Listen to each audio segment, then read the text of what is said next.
तुमसर तालुक्यात धडेगाव सोनेगाव परिसरामध्ये खुलेआम अवैध मुरुम तस्करीचा महाघोटाळा सुरू असून महसूल आणि पोलीस विभागाच्या निष्क्रियतेमुळे हा भ्रष्टाचार बळावत आहे। प्रशासनाच्या नाकाखाली हा अवैध व्यवसाय जोरात सुरू असून एका प्रभावशाली राजकीय नेत्याच्या मुलाकडून हा काळा बाजार राबवला जात आहे। विशेष म्हणजे या इसमावर सिहोरा पोलीस स्टेशनमध्ये आधीच अनेक गुन्हे दाखल आहेत, तरीही प्रशासन त्यांच्यावर कारवाई करण्यास टाळाटाळ करत आहे। या संपूर्ण प्रकारामुळे कायद्याचा धाक उरला नसून सामान्य नागरिकांमध्ये तीव्र नाराजी निर्माण झाली आहे। धडेगाव परिसरामध्ये अनेक महिन्यांपासून अवैध उत्खनन सुरू असून शासनाच्या गट क्रमांक 209 मधून हजारो ब्रास मुरुमाची तस्करी केल्याची धक्कादायक माहिती सध्या समोर आली आहे। हा गट भूमिहीन नागरिकांना शेती उत्पादनाकरिता वाटप करण्यात आला होता, मात्र आता या गरीब शेतकऱ्यांच्या जमिनींवर मुरुम माफियांनी अक्षरशः लूट मांडली आहे।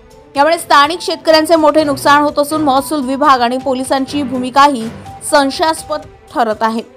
स्थानिक नागरिक आणि महसूल विभाग व पोलिसांकडे वारंवार तक्रार करूनही प्रशासन जाणीवपूर्वक दुर्लक्ष करत आहे। महसूल आणि वाहतूक विभाग सामान्य नागरिकांच्या ट्रॅक्टरवर तात्काळ कारवाई करतो, मात्र मुख्य गुन्हेगार मुरुम माफियांना मात्र सोडून दिले जाते।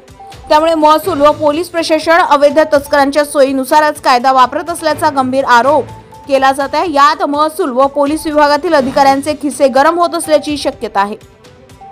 या अवैध उत्खननामुळे परिसरात मोठमोठे खड्डे निर्माण झाले असून पावसाळ्यात या खड्ड्यांमध्ये पाणी साचून अनेक नागरिकांचे प्राण गेले।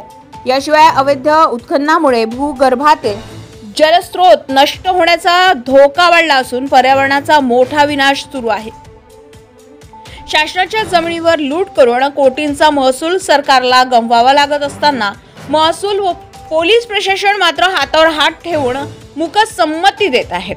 धडेगाव परिसरातील हा घोटाळा पाहता भंडारा जिल्हाधिकाऱ्यांनी याची तात्काळ दखल घ्यावी आणि जबाबदार अधिकाऱ्यांवर कठोर कारवाई करावी, अन्यथा भ्रष्टाचार आणि प्रशासनातील संगमतामुळे परिस्थिती हाताबाहेर जाईल आणि संतप्त जनता रस्त्यावर उतरेल। सरकारच्या तिजोरीचे कोटींचे नुकसान करणाऱ्या आणि पर्यावरणाची मोठी हानी करणाऱ्या या मुरुम माफियांवर कठोर कारवाई न झाल्यास जनतेस रोष उफाळून येईल।